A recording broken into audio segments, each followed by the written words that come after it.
I thought, hey, what if I go get a bunch of blood samples drawn at the same time and send them under different names to the same lab and have them run the blood and see how accurate the lab really is. I'm excited to hear, to see how this goes.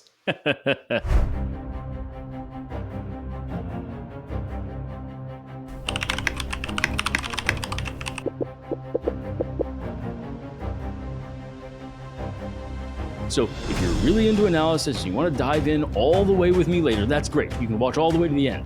But if you just want the main quick takeaway, it's this. Hey, how's it going? Hey, how's it? Good. How's it going, Zain? Good.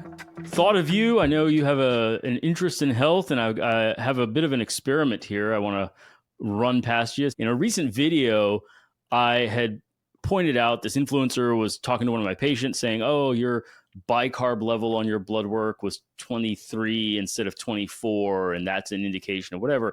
And I made the comment that like the machines aren't that accurate. Like there isn't a difference between 23 and 24. And so I was like, am I reporting stuff that's just hearsay or real science here? So reached out to a buddy of mine who used to run a lab and texted him and kind of asked like, hey, what's the expected variance if you're just running blood on the machine? And he said plus or minus 25%. And so, whoa, you know, I mean, 25% is a ton. Like if you're testing like testosterone or something like that, I mean, that could be the difference between getting diagnosed with something or not. So that's pretty surprising that it's that high. Pretty crazy, right? I think that kind of opened my eyes and I was like, wait, 25% is huge here. And so cool. I thought, hey, what if I go just get a bunch of blood samples drawn at the same time and send them under different names to the same lab, and have them run the blood and see what the variance is on a couple different samples, you know, and then be interesting too to see, hey, if I just get it done the next day or before and after a workout or something like that, if there's additional variance from some additional samples. Be kind of interesting to know. I think a lot of the influencers act as if blood work is just this like set in stone, crystal perfect picture of your health, and will be interesting to see. I love this. This is exactly the kind of thing I would love to do at some point. So the fact that somebody's doing it that has a platform like you, I think it's amazing. I'm super excited to see how it goes and see what the results are, because I suspect, you know, maybe we'll be really surprised. Who knows? Very cool idea. Yeah. Glad to have you along for the ride. And so I'm going to head on out to the clinic and have my medical assistant draw some blood. And then I'll get another sample tomorrow, I guess, before and after a workout. And then once we get the results back, I'll call you back and we'll do some analysis. I love it. All right, cool. I'm excited. Cool. All right. Talk to you then. Here I am walking into the clinic, ready to get my blood drawn, run this little experiment. I don't think I've ever had this much blood drawn at once. My medical assistant was kind enough to do it for me. I have on occasion drawn my own blood, but given the number of vials here, it was easier to have a little help.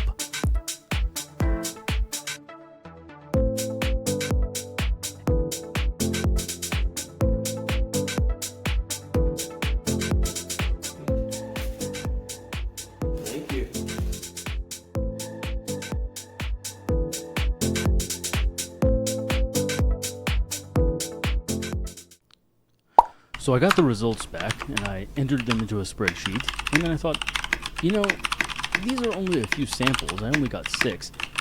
Maybe I better talk to a statistician about this. And incredibly, Dr. Alan Downey came through with an incredible analysis exploring this whole problem. Now, of course, there are certain assumptions that he wasn't able to account for because I didn't have the data to give him, but this is going to be an incredible deep dive into the statistics, and I really can't wait to share it with Doug. If you guys like these kinds of things, deep dives into statistics, Alan Downey is the author of a book called Probably Overthinking It, now available on Amazon. Check it out. Link will be in the description below. Let's get back to Doug. Here we are. The results are in. So I'm excited to hear, to see how this goes. It's interesting. I got a full set of labs. Mostly we're really going to be focusing on bicarb, potassium, and testosterone. Bicarb I chose because that was what I mentioned in the previous video. That was the one that I had gotten all up in arms about. Potassium I did because that was the one selected by the statistician to walk through his process. And then I repeated what he taught me with testosterone, because I think that'll be the one that's kind of most maybe interesting to biohackers. First, let's start with the bicarb here. So the first two values there, 1931, are the minimum and maximum range for the lab. Okay. You're on the low end, 22 all the way up to 27. That's pretty big variance considering they are all within one day. Exactly. And part of what I look at here is how much of the normal range is that taking up? That blue dot at the bottom is 19. The red dot at the top is 31. And these are the sample values. And you can see how much of that range is taken up by the different results. And, you know, it's a pretty dramatic spread. Yeah, that's 5 out of, so the full spread is 12 points and you have a spread of 5. So that's probably closer to 40% or something like that. And that's literally from a single vein stick. They put the needle in the vein and sent it to the lab under different names. It's pretty surprising because I assumed, like, if you're doing a full-blown lab with high-end equipment and they're taking like a full vial of blood, I'm thinking they've got plenty to work with there that should be very accurate. So this is actually kind of surprising. I don't know how the lab equipment actually works, but it's definitely surprising that with right in a row, same blood draw, variance is as high as it is. It's important to realize that all of these tests, it's plus or minus. It's not 85.463, right? Like some of these labs report decimal places, and to me that's absurd because it's a false sense of accuracy. Oh, that's a great point. Back in engineering, we call that precision versus accuracy, and most people assumed that when you have a certain amount of precision, that means it's a certain amount of accuracy, and it's not the case. Do these labs tend to disclose what that variance for a given lab measure will be? No, and that's kind of the thing, is that the historical usage of these labs is to give a normal abnormal cutoff, and the reason for giving normal abnormal as a cutoff will become even more clear as we go forward. But that's why the variance isn't really disclosed, is because it's not intended for that purpose. It's intended to catch flags of like, hey, you're really out of range. Really out of range. There could be something wrong going on. Am I correct in understanding maybe what you're saying is even doctors that a patient would assume understand labs and lab results, the doctors themselves perhaps do not actually fully understand the variance that these labs have and or how the statistics are supposed to be used? That's 100% correct. And this is one of those interesting situations where even in real time, we're seeing this, right? Is that I had a sort of institutional knowledge. It was communicated to me by my attendings that labs are not that accurate, that we can't take them that seriously. Then I practiced in hospitals for a decade where we do blood work on patients basically every day. And I saw a certain amount of variance and mentally learned to ignore variance outside of a certain range on a day-by-day basis. If I check your blood every single day, there's going to be changes. It's going to vary. It's going to be different. And we learn basically to ignore that because we see it for hundreds and thousands of patients over a decade. So I had this sort of like experiential and institutional understanding that there was variance, but I had never sent multiple samples from a single blood stick to a lab under different names just to explore machine variance. I still kind of a little bit assumed that the machine variance would be very small and that it was a day-to-day physiologic variance that we were detecting. But this raises the question, is that actually we maybe just be detecting machine variance? I think that, again, there's a false sense of accuracy surrounding the entire notion of blood work that physicians maybe have a little bit of buffering against, but not on a scientific, well-understood basis. I don't think most physicians even understand this at this level. It's a passed down sort of heuristic intuition that's communicated, but not really a deep understanding of the stats, unless you're a pathologist who runs a lab. So they are the few who actually understand these things. Based on these, it muddies it a little bit even further, because unless the lab were to disclose, hey, on a test-by-test basis, this is sort of the variance you can expect, you can't really just assume, oh yeah, it's going to be plus or minus 3 points. That's fairly tight. Yep. You would have to kind of have done something like this on literally every test to sort of know, okay, I can expect this level of variance on this test, but this other test is going to be a lot tighter. So yeah, it's kind of disheartening in some ways. let's get even more disheartening, right? Okay, great. All right, I'm jumping in here from the future. When I originally shot this video, I got 6 samples from a vein, then came back the next day and got an additional sample, and then did a workout and got 1 more sample after the workout for a total of 8 samples. But 2 of those were from the next day and 1 was after a workout. And as I had the discussion with Doug, I was bothered by the fact that I really only had 6 samples from a single vein. But being the obsessive medical nerd that I am, I thought, well, I could just do it again, bigger this time. So I went back to my office and took 15 samples from the same vein all at one time.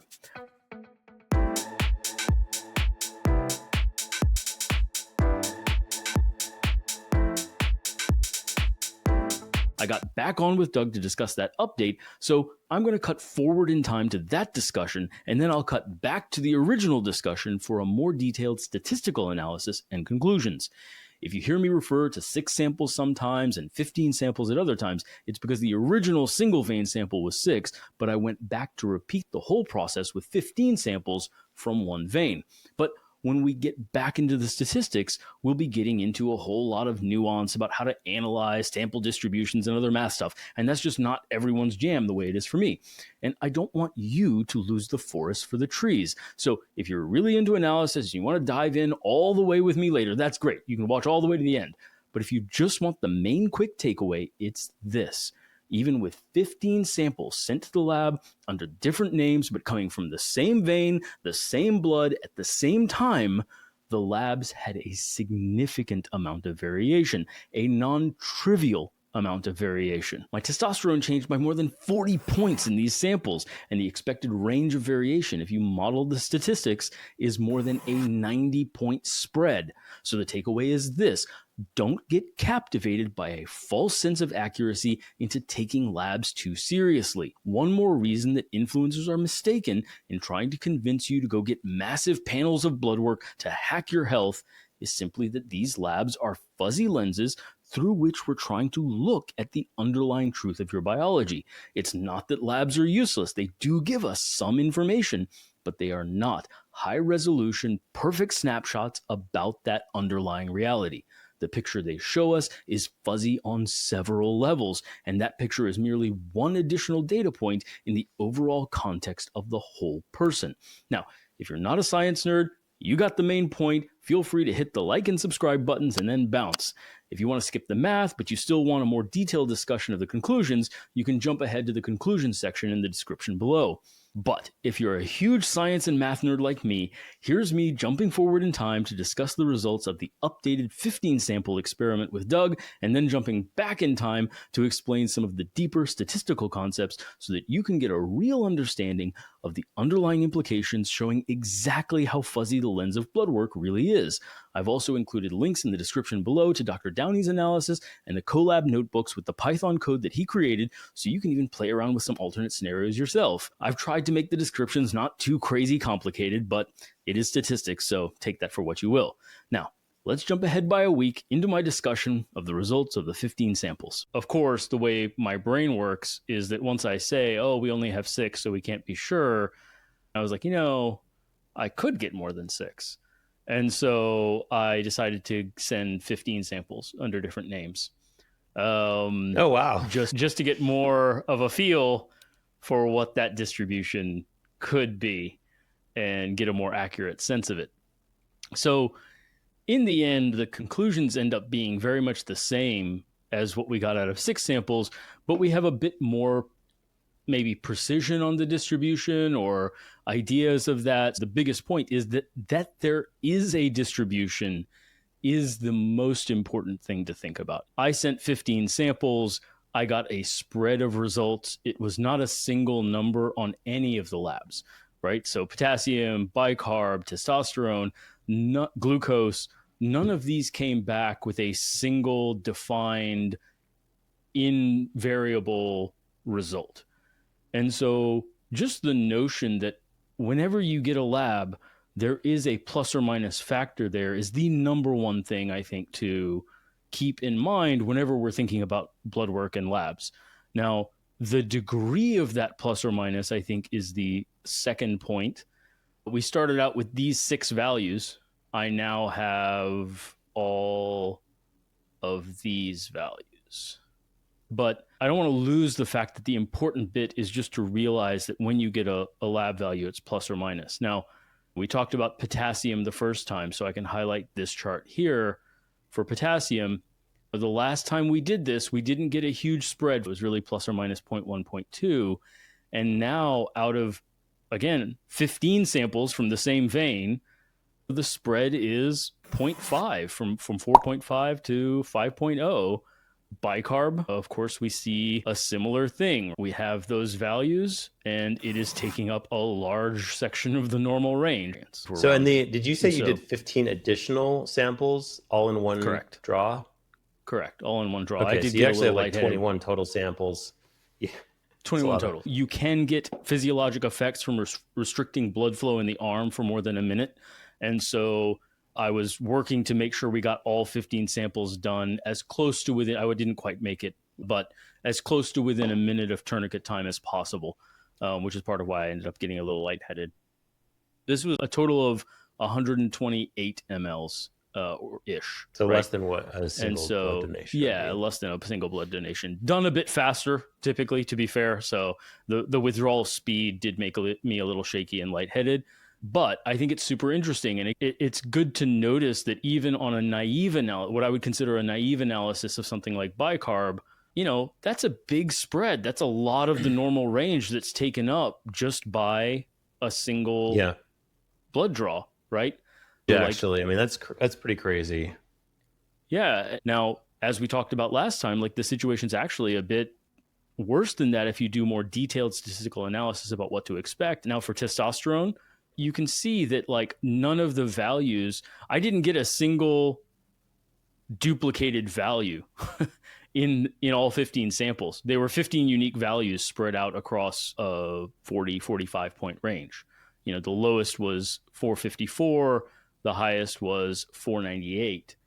A pretty decently wide spread from doing nothing, right? If I wanted to make this a clickbait title, I could say, hey, I bumped my testosterone by 40 points with this one weird trick. The weird trick was just run the blood again. It's important to realize that the machine is just not that accurate. Here's another way of looking at the data. If I group the results in buckets of 10, meaning 10 points per bucket, you can see that we're starting to form kind of a bell curve here, right? Now, if I segment it further into buckets of 5, then the bell curve is still there, but a little less visible. And if I really wanted to fill this in, I would need hundreds or thousands of samples in order to get that bell curve to form. Now, we can, as we did before, we can model out what those bell curves might look like if we had 1,000 samples to play with. What we end up is this diagram here.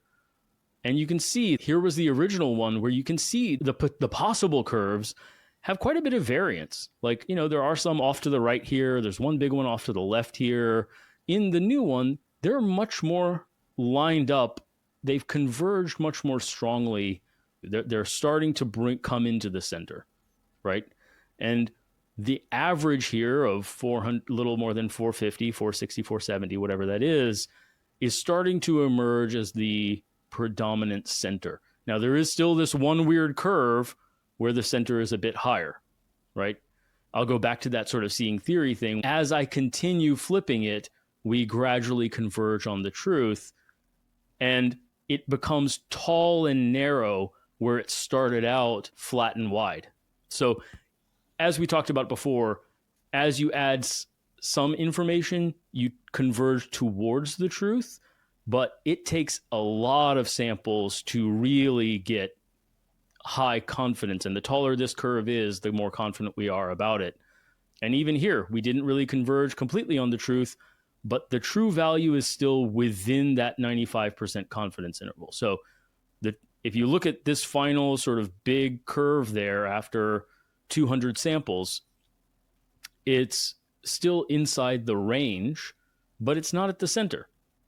It's not. Now, if I did this thousands of times, and if I were to sit here just clicking for hours, it will gradually, progressively converge on that truth. But that's why even 200 samples is not a perfect representation, let alone 6, let alone 15. But you can't take 200 or 1,000 samples. After only 15 samples, the true value could be out here at 500. Now, if we did 1,000, this would correct itself. If the true value were 500, all of those curves would drift back over towards 500. But we simply cannot know that. We still have quite a spread. We have a spread of at least 90 points, even after 15 samples. It's taller and narrower, and the curves agree with each other a little bit more, but not dramatically more, right? And that's maybe the only update here is that, yes, we only had 6 samples to update in our previous discussion, but 15 didn't end up buying me a whole lot more certainty. You still end up with this probability distribution, and the truth could be kind of anywhere in there. The biggest point is that whatever value you get, there is a plus or minus. And all the additional statistics we went into and everything else we talked about was spending a lot of time and energy making the point that it is mathematically even worse than that, because even 15 samples is sort of sampling just out of the middle of that bell curve, and you're not going to get the full range. And the probability of the true value could be even in that upper range. And unless you can do 1,000, you can't really converge. That would be my only concern is like, are we going to lose people by getting too into the weeds on trying to teach about statistics versus maybe just hammering the point home of, hey, like this is generally kind of how statistics work. You're taking kind of a sample. You don't know the true value. All these machines have some degree of inaccuracy for a variety of reasons. You need to understand that when they send you your value, it's really a guess inside of a bell curve. And that bell curve can be pretty wide, wider than you'd probably expect, kind of thing. That's basically the core message. That's the core message, right? The rest is me showing receipts and kind of saying like, look, hey, actually, I didn't just make this up. I'm not just saying this. Here's the proof. Here's the mathematical modeling. But most people are not going to care about the mathematical modeling. They care about the conclusion. And right. I care for sort of scientific and academic reasons. And I'm just fascinated by this stuff because I'm like kind of obsessive about it. So I wanted to show proof. But at the same time, for people that aren't necessarily that into it, I think the conclusion is the more important part. All right, time to time travel back and get an explanation of the statistics. Remember, if you just want to jump ahead to the conclusions, feel free. So if we really get into the statistics, most people are familiar with this. It's called a Galton board or Plinko. And the idea basically is that if you run a bunch of balls over this and it bounces around, gradually it will form a bell curve around the average. But if I only have 6, then the average may not look quite the same. I can do another 6. And here, the average looks like it's pretty far off. And so it's only when you have a significant number of samples that you can really make commentary on that. The high likelihood, you noticed in both of these examples, I don't have any 1s, I don't have any 11s or 12s in these bins that are labeled here, right? The edges are empty because I only have 6 samples. It's very unlikely that I'm going to get an edge result out of that. Whereas if I run this a bunch, I've run 430, and now you do get some 2s and some 11s. Now you don't get 1s and 12s, right? But you do start to get results that are on the edges just by random variance. So only taking 6 samples on those Bloodwork doesn't tell you the full range of the machine error. It's only if you were able to run those samples thousands of times would you really get the full range. So our estimate here that the machine is taking up 25% of the normal range for potassium is biased toward an overly optimistic view. If you ran thousands of samples, you are very likely to get some that are even further from the true value. So there is another way of exploring this, and that is instead of using each sample as a single number, You use each sample as a way of predicting what the final bell curve will be. And so you say, okay, I got this potassium level, and that gives me a bit more information, and I update my opinion of that bell curve. And then I get a 4.2, and then I update my opinion a little bit more.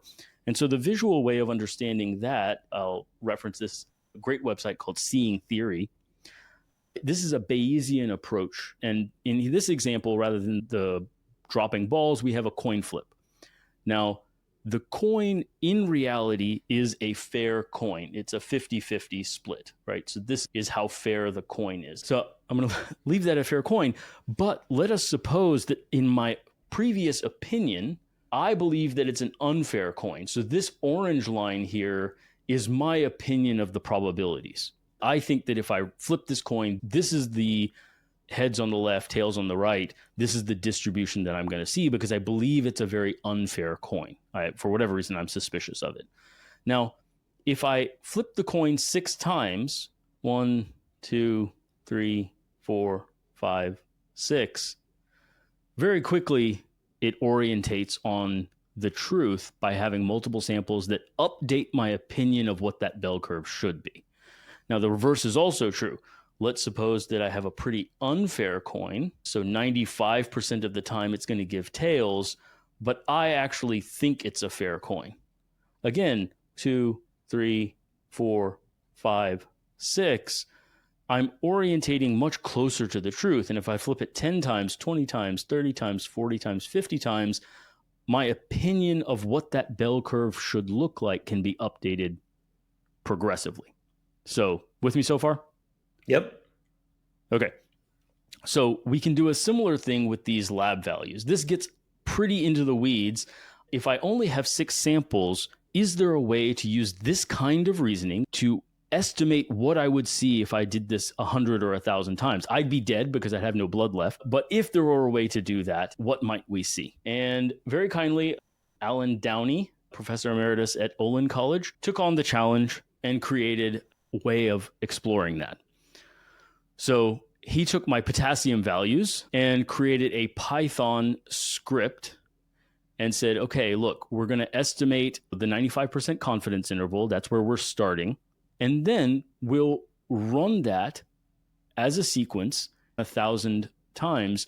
We get an estimate of this probability distribution.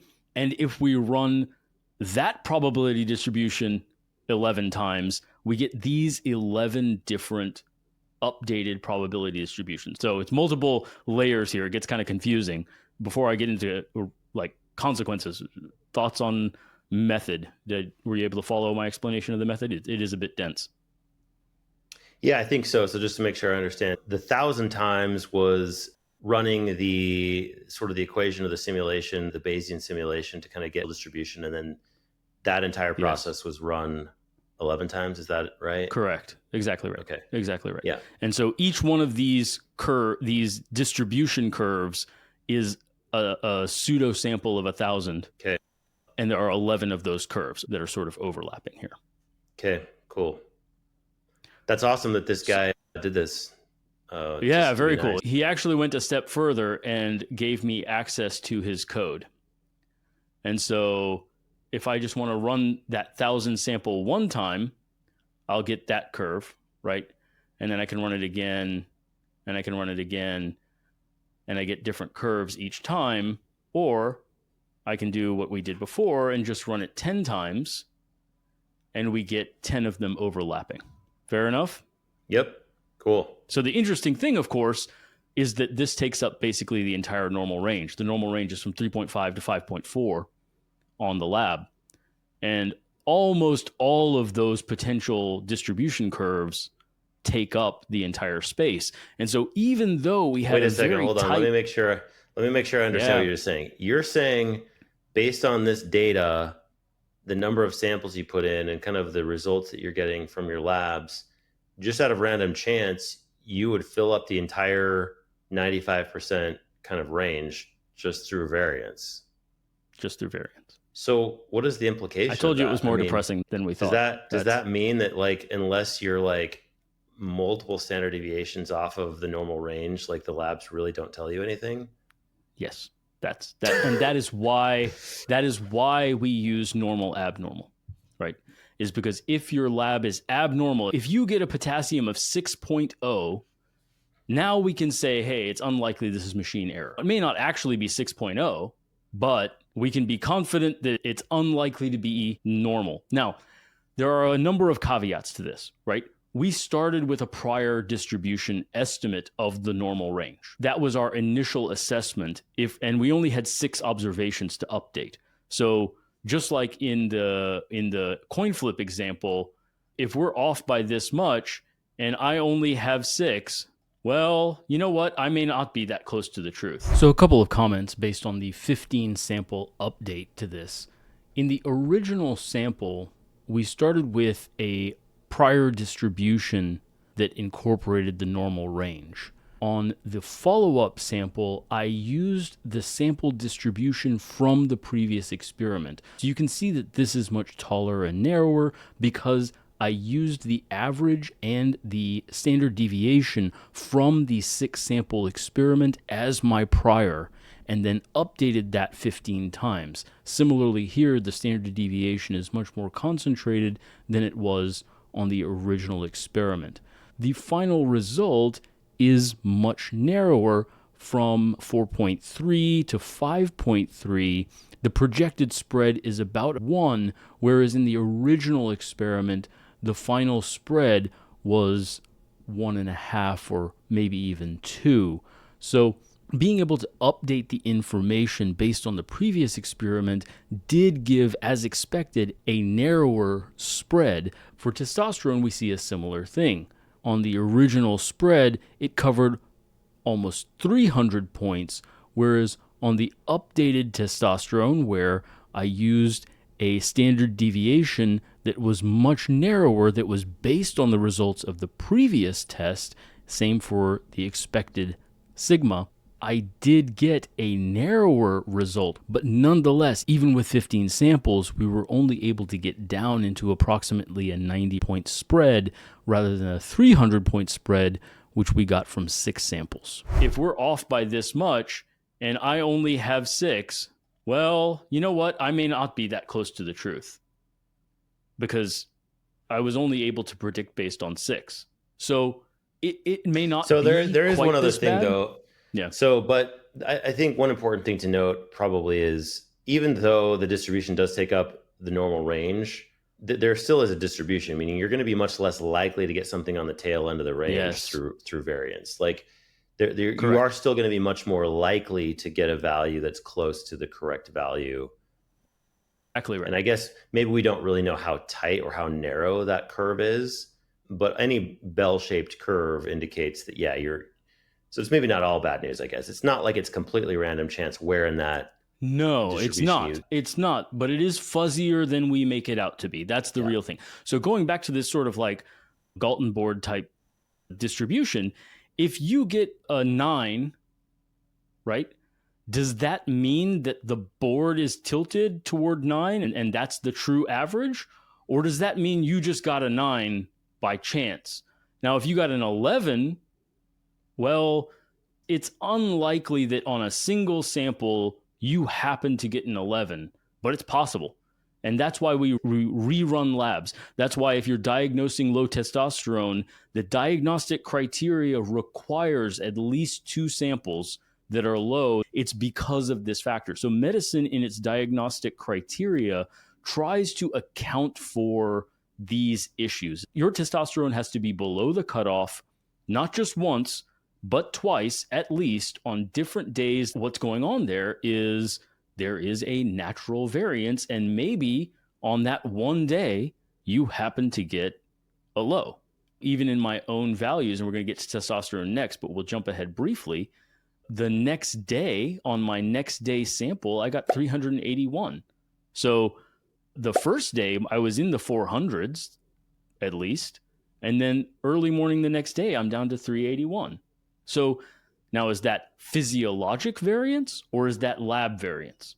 And that's where we start to get questioned, is if you get a potassium of 5, right? Is that lab variance or is your potassium actually 5? Well, we need to recheck. Now, if we check a bunch and we get 5, 5.5, 4.5, and this bell curve is built up around an average of 5, then we can say, okay, your potassium's probably higher than it should be. But on a single lab sample, we can't possibly make that decision because we can't distinguish between the bell curve variance of the lab machine and true physiologic abnormality.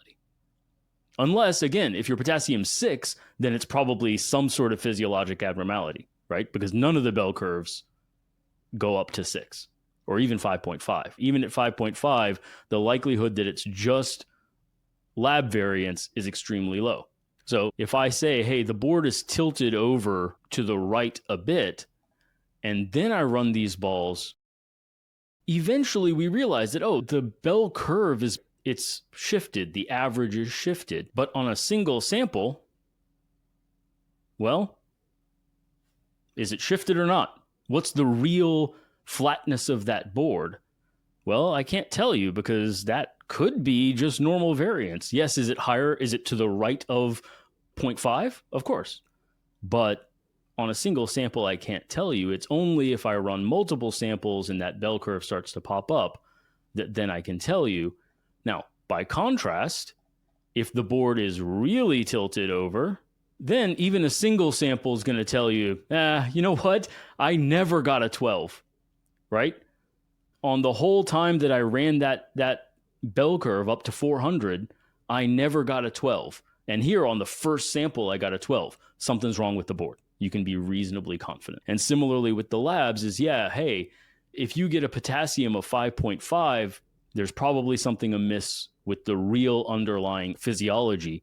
Whereas if you get a potassium of 4.5, well, unless you want to run 1,000 samples, you really can't know which one is which. For testosterone, we end up with a similar situation. And so we'll jump into that. I'm going to blow up a chart on that here. And so it's taking up a decent segment of the normal range here in the middle. Now, as we know, there's going to be a bell curve around those values. What is the shape of that bell curve? That's an open question. Now, if we include the testosterones that I drew the next day, pre and post workout, then we get an even wider spread. That's 381, which was the morning. I worked out and the testosterone bumped up to 536. Some of that is likely to be physiological. After a workout, I did genuinely probably raise my testosterone, but nonetheless, the question remains, the workout didn't affect that 381.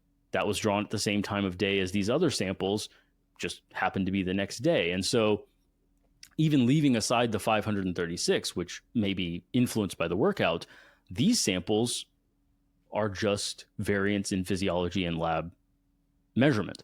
And so running that same statistical analysis that we did with potassium, we end up with, again, bell curves that, okay, they don't take up the entire normal range. The normal range goes from 300 to 890, right? So we can say with some confidence that my true testosterone is probably not above 600. We can have some confidence about the true physiology underlying. But if it were possible to draw 1,000 samples, we might see one of these curves. And again, we're taking up a huge amount of space from 300 all the way up till 620, something like that, right? We could see, if we ran 1,000 samples, we could see numbers anywhere in that range. And that's not even accounting normal physiologic variance. So the next day I had a sample of 381. Now, again, we're wondering, is that machine error? Here's 381. It's within the possibility it's within the possibility that my testosterone did not change at all in reality. And all we are seeing is could have actually gone up potentially and then still measured a little bit low. Yep.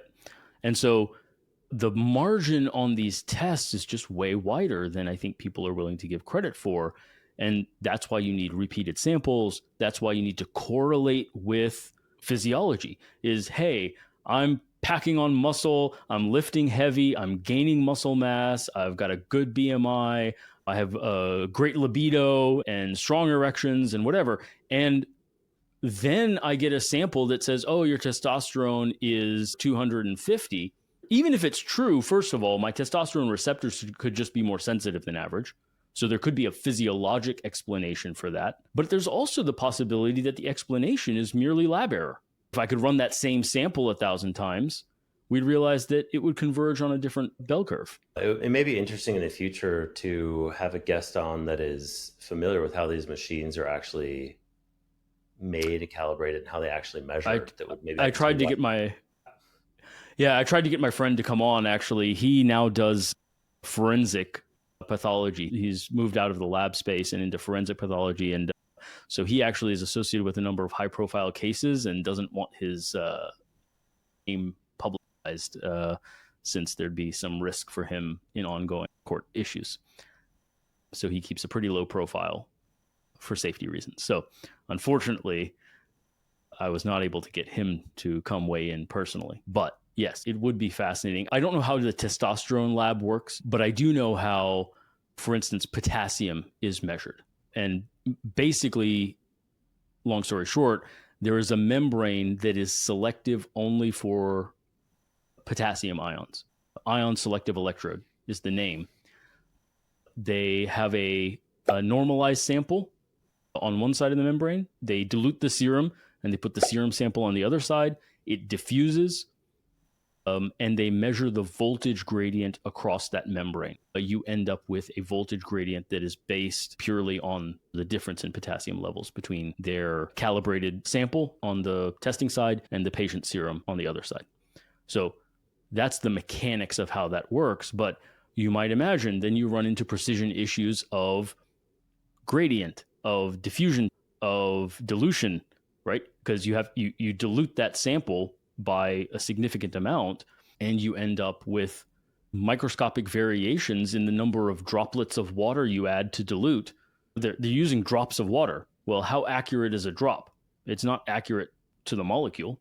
You're diluting with standardized amounts of water. Your measurement comparative sample is calibrated within a certain tolerance, but it's not infinite. These things aren't infinitely precise, nor is the gauge that measures voltage infinitely precise. Yeah, it's so fascinating. I mean, this is very eye-opening. We all just assume that the labs are like these entities that can measure things with these super precise amounts, and turns out, this is all complicated. It's complicated to be able to measure different substances from a single drop of blood, and the way that you measure every substance is a little bit different. And I mean, this has reminded me of Theranos and all the issues that they had, because it was such an interesting promise, right? Like the idea, you can do all these really complex measurements with a single drop of blood in this little tiny device. And as you start learning about the actual engineering of what is required, you start to realize why it's such a difficult problem and why this variance exists. And really fascinating. Yeah. Still a bit frustrating, right? Because we all want to know values about our bodies, and we want to optimize. And it sounds like it's just a tougher problem than almost all of us have realized. 1,000%. Let's make it even more depressing in terms of the ability to optimize. All of the studies that are done on normal range, on healthier range, saying, people with as in my example there, with a bicarbonate less than 23 were less healthy than people with bicarbonate above, whatever, are done on these machines, right? And so the question again becomes, to what degree are we detecting physiology, and to what degree are we detecting lab error? Like or precision error, even in the published studies. So even in the published literature, they're not run on special machines. They're run on these same machines that have these same tolerances of accuracy. I think there's a significant reason to be suspicious of trying to glean more information from something that is fundamentally blurry. There's a reason why the normal range is set the way it is. It's not arbitrary. It is dependent on how the machines work, what the population looks like when we try to sample out multiple people in the population. Running these kinds of samples over and over, I suspect that the manufacturers probably do these things, and the final normal range that we get is not sort of arbitrary. It's a reflection of our precision and our ability to accurately engage with the truth within the tolerance of that machine. Now, if you want to do some sort of like mass spec on every single sample of blood to try to get the true number of potassium atoms, well, the cost of lab work goes way, way up, right? Like, yes, do we have theoretically technology that can do that? Sure, but it's not price-wise within the realm of just putting two samples together with a membrane in between them and measuring the voltage gradient across. That's what makes lab measurement accessible to all of us on such a frequent basis, but that comes with a reduction in accuracy or precision. Yeah. Oh man, super interesting.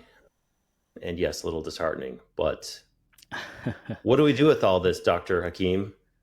Where do we go? I think one of the main things to go with this is to go back a bit to accepting the concept of the normal range and accepting that all of these things are fuzzy. If you are having significant symptoms, low libido, low erection, poor muscle mass, fat gain, and you happen to get a testosterone level of 400, go get another check. Go get a couple more checks. See if the variance in the lab was the real explanation for why you got a quote unquote normal testosterone. By contrast, if you're not having any of those symptoms and you get a low testosterone, you first of all shouldn't have gotten it checked in the first place. And second of all, there's no optimization to be done because no further benefits can be expected to accrue. I feel like this is one of the challenges is we are having to reteach the general population the underlying logic for why medicine is practiced the way it's practiced, which many physicians are not even aware of.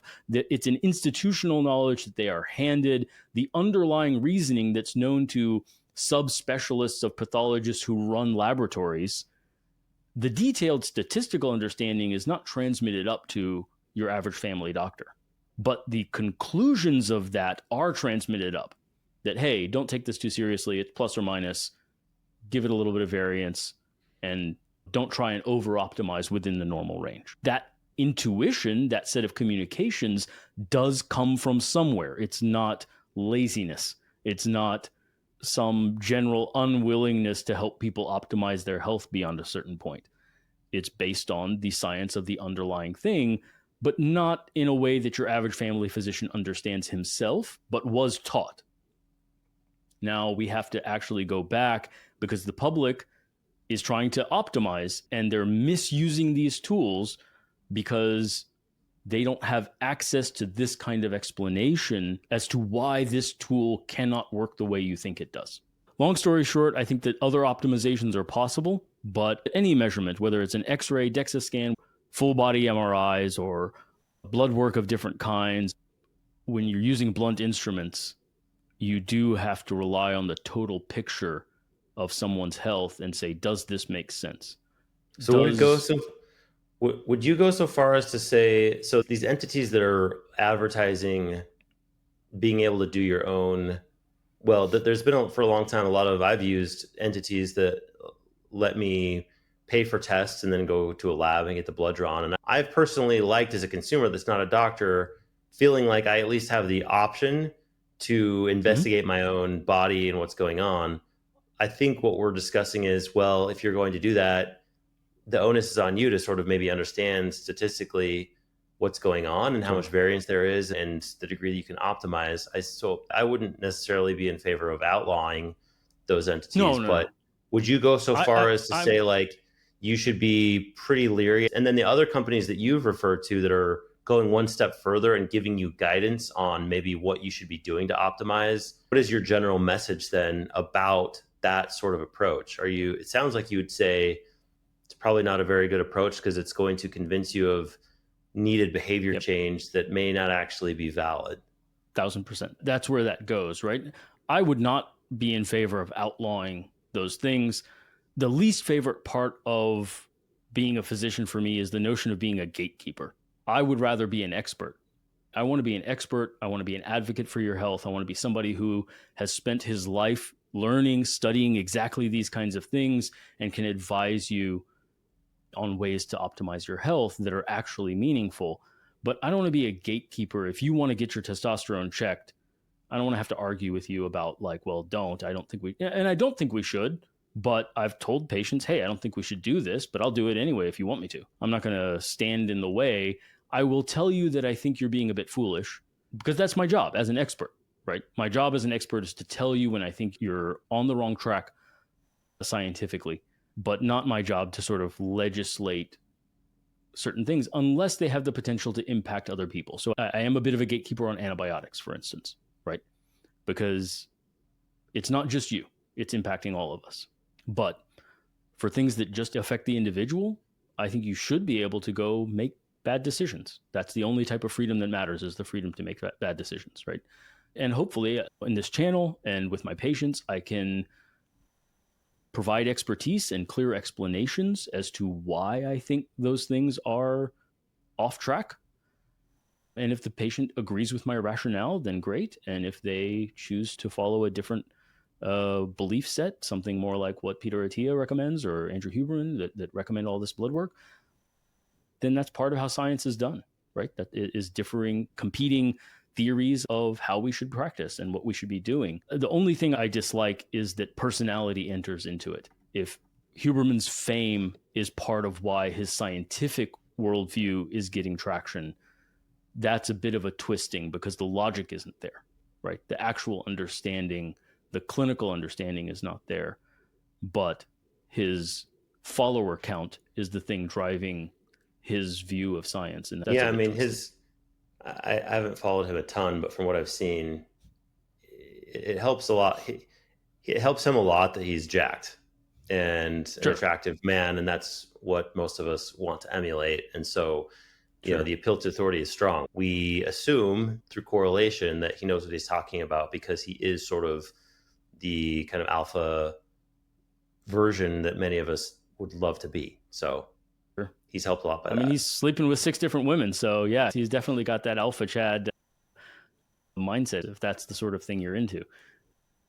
Not my ideal personally, but for a lot of 20-year-old men, I suspect that is the ideal.